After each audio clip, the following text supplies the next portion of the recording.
नमस्कार, मैं जूली तिवारी हर समय आपके साथ न्यूज चैनल में आपका स्वागत है।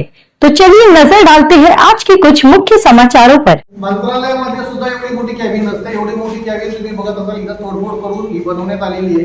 मी आमचे चीफ ऑफिसर तडवी साहेब यांना सांगेल का हा पैसा कुठून आणलाय आणि कुठं ठराव घेतलाय ते त्यांनी मला आता सभेसमोर मांडण्यात यावं। आज नंतर नगराध्यक्ष आज एवढी मोठी कॅबिन आहे, चीफ ऑफिसर ना कॅबिन, मग ह्या कॅबिन कोणासाठी चालू आहे? सभापतीच्या निवडणूक अजून झालेल्या नाही, कुठलाही ठराव झालेला नाहीये, सभेपुढे विषय आणलेला नाहीये, मग हा विषय कोणी मांडलाय आणि एवढं मोठं कोणाच्या आशीर्वादाने हे काम चालू आहे? मी ही संपूर्ण जनतेसमोर आज आमच्या नगराध्यक्षांनी सांगितलं होतं का खाऊंगी ना खाणी डुंगी, मग हा भ्रष्टाचार कोणाच्या मार्गाने चाललेला आहे? मी पत्रकारांना विनंती करेन का हा भ्रष्टाचार सगळ्या कॅबिनचा तुम्ही सगळ्यांनी मिळून दाखवण्यात यावा। आणि जो प्रत्येक वेळेस सांगतात का मागे 10 वर्ष भ्रष्टाचार झालाय, हा भ्रष्टाचार कोणाचा आहे? तर मी सर्व नागरिकांसमोर ही उपस्थित करतो। 1.5 करोड़ की कैबिन निर्माण पर उठे सवाल, टेंडर और पारदर्शिता पर मांगा जवाब। सामान्य सभा में मुख्याधिकारी से पूछा सवाल, संतोषजनक जवाब नहीं मिलने का आरोप। नगरपालिका भवन में दीवारें तोड़कर घटिया निर्माण का दावा, कलेक्टर से की जांच की मांग। मुख्याधिकारी उमाकांत गायकवाड़ से मांगा पक्ष, फोन नहीं उठाने पर भेजा गया संदेश। अंबरनाथ नगर पालिका में करोड़ों के निर्माण कार्य पर नगर सेवक राजेंद्र वालेकर ने उठाए गंभीर सवाल, कलेक्टर से भी की शिकायत। अंबरनाथ नगर पालिका में चल रहे निर्माण कार्यों को लेकर एक बार फिर विवाद गहरा गया है। नगर सेवक राजेंद्र वालेकर ने आरोप लगाया कि नगर पालिका परिसर में नगराध्यक्ष के लिए लगभग 1.5 करोड़ रुपए की लागत से एक भव्य कैबिन का निर्माण किया जा रहा है, लेकिन इस कार्य में पारदर्शिता नहीं बरती जा रही। उन्होंने सवाल उठाया कि इस निर्माण कार्य का टेंडर कहां है, इसकी निगरानी कौन कर रहा है और करोड़ों रुपए खर्च होने के बावजूद इसकी जानकारी सार्वजनिक क्यों नहीं की गई। राजेंद्र वालेकर ने बताया कि उन्होंने यह मुद्दा नगर पालिका की सामान्य सभा जनरल बॉडी मीटिंग में भी उठाया था और मुख्याधिकारी उमाकांत गायकवाड़ से इस संबंध में जवाब मांगा था। उनका आरोप है कि मुख्याधिकारी ने उनके सवालों का कोई संतोषजनक उत्तर नहीं दिया। इसके बाद उन्होंने प्रेस कॉन्फ्रेंस कर निर्माण स्थल का निरीक्षण कराया और पूरे मामले को सार्वजनिक किया। राजेंद्र वालेकर का आरोप है कि नगर पालिका भवन के भीतर निर्माण कार्य के दौरान 4 से 5 दीवारें तोड़ दी गई है और निर्माण कार्य की गुणवत्ता भी बेहद खराब दिखाई दे रही है। उन्होंने कहा कि नगर पालिका का भवन निर्माण कई वर्षों से जारी है, लेकिन आज तक ये पूरी तरीके से नहीं हुआ। इसके बावजूद नगराध्यक्ष के कैबिन पर बड़ी राशि खर्च किए जाने पर कई सवाल खड़े हो रहे हैं। उन्होंने दावा किया कि जिस तरह का विशाल और आलीशान कैबिन बनाया जा रहा है, वैसी सुविधा शायद मुख्यमंत्री के कार्यालय में भी नहीं होगी। उन्होंने पूरे निर्माण कार्य की निष्पक्ष जांच कराने तथा जिम्मेदार अधिकारियों के खिलाफ कार्रवाई की मांग करते हुए बताया कि इस मामले की शिकायत उन्होंने जिलाधिकारी कलेक्टर को भी सौंप दी है। इस पूरे मामले में मुख्याधिकारी उमाकांत गायकवाड़ का पक्ष जानने के लिए उनसे संपर्क करने का प्रयास किया गया, उन्हें फोन किया गया, लेकिन उन्होंने कॉल रिसीव नहीं किया।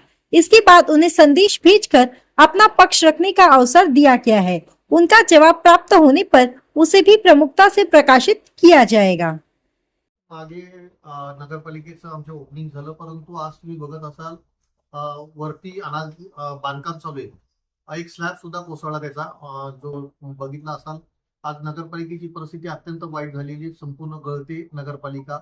त्याचप्रमाणे मी कालच सभेमध्ये आमची जनरल बॉडीची सभा होती, त्यामध्ये एक आमची बाजूला नगराध्यक्षांची कॅबिन असं ऐकायला आले, नगराध्यक्षांची का सभापतीचे माहित नाही, परंतु मी सरळ आरोप करतोय नगराध्यक्षांनो का आज बाजूला जी 3 गाळे तोडलेत, आपले 3 म्हणजे 3 रूम तोडून त्याचा कॉलम सुद्धा तोडण्यात आला। आणि मी सभेमध्ये ज्यावेळेस आमचे चीफ ऑफिसरांना विचारलं का हे तुम्ही ठराव घेतलाय का, तुम्ही याचा काय मीटिंग मध्ये काही विषय आणलाय का, सभेमध्ये मीटिंग मध्ये विषय आणल्याच्या नंतरच कुठलंही बांधकाम चालू करावं लागतं, पण कुठलंही बांधकाम तुम्ही बघत असाल आज अनाधिकृत रित्या नगरपालिकेमध्ये आमच्या नगराध्यक्षांनी सांगितलं होतं खाऊगी ना खाणी दोघी, परंतु आज तुम्ही बघत असाल की संपूर्ण भ्रष्टाचाराच्या प्रमाणे ज्या पद्धतीने काम चालू आहे।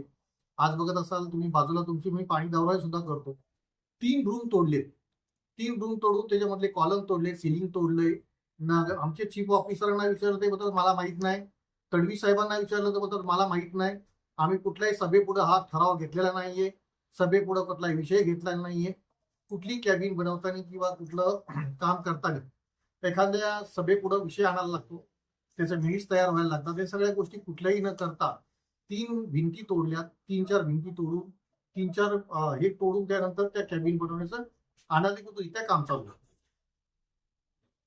एकंदरीत त्याच्या बाबतीत वित्तीय मंजुरीच्या बाबतीत देखील त्याच्यावरती हे आणण्यात आलेलं असं ऐकण्यात आलेलं. हो, मी कलेक्टरना सुद्धा लेटर दिलेले आहे सगळ्या गोष्टीचं, आणि मी माझी कंप्लेंट दिलेली कलेक्टरांना. काही अनाधिकृत ज्या पद्धतीने भर सभेमध्ये, म्हणजे मी सभेमध्ये सुद्धा याचा आरोप केला आणि कोणी अधिकारी उत्तर द्यायला तयार नाही. चीफ ऑफिसरांनी तर उत्तर दिलं नाही, आणि आमचे शहर अभियंता आहेत राजेश तडवी, यांनी कुठलं मला उत्तर दिलं नाही. तुम्ही आता तुम्हाला मी जाताना पाणी दौरा सुद्धा करून देतो. आणि ते कॅबिन आज नगराध्यक्षांची एक भरदस्त कॅबिन इथं असताना सुद्धा दुसरी कॅबिनची काय आवश्यकता आहे? परत सभापतीच्या निवडणुका होत आहेत, त्याला कुठलीही कॅबिन नाही सभापतींना, मग जाणीव पुढं. वरती बांधकाम चालू आहे आपलं, त्याच्यामधले कॉलम तोडले गेलेत आरसीसी, कुठल्या टाउन प्लॅनिंगची परमिशन नाही, चीफ ऑफिसरची परमिशन नाही, कुठली टिप्पणी नाहीये, काही मंजूर नसताना सुद्धा एवढं मोठं कॅबिनचं काम चालू आहे. अजून विषयच घेतलेला नाही, सभेपुढे विषय घ्यायला लागतो. तर चीफ ऑफिसरांनी टिप्पणी देऊन त्यानंतर नगराध्यक्षांची सही लागते, सभेपुढं त्याचा ठराव आणावा लागतो, सभेपुढे तो विषय आणावा लागतो, त्यानंतर पास होतं, त्यानंतर टेंडर निघतं, नंतर वर्क ऑर्डर होतोय.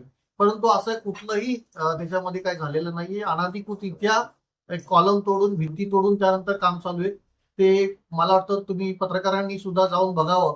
आणि आमचे अधिकारी डोळे झाकपणाने फक्त काही पक्षाच्या भीतीने तोंडावर बोट ठेवून उभे आहेत. मी सभागृहामध्ये सुद्धा चीफ ऑफिसरांना सुद्धा हा प्रश्न केला, तडवी साहेबांना केला, कोणी उत्तर द्यायला तयार नाही. का आम्ही काम करायला सांगितलं नाही म्हणून स्पष्ट सांगतायत.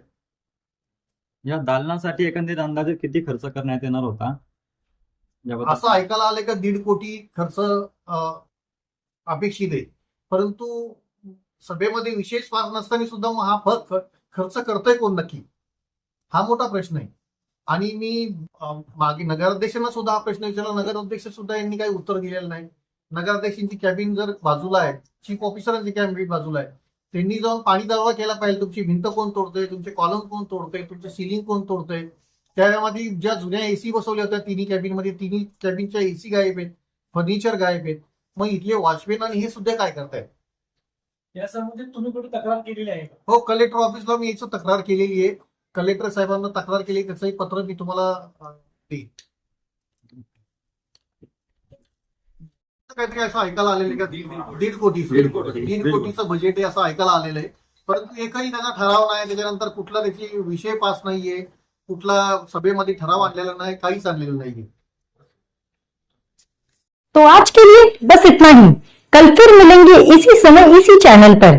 तब तक के लिए मुझे दीजिए इजाजत. धन्यवाद.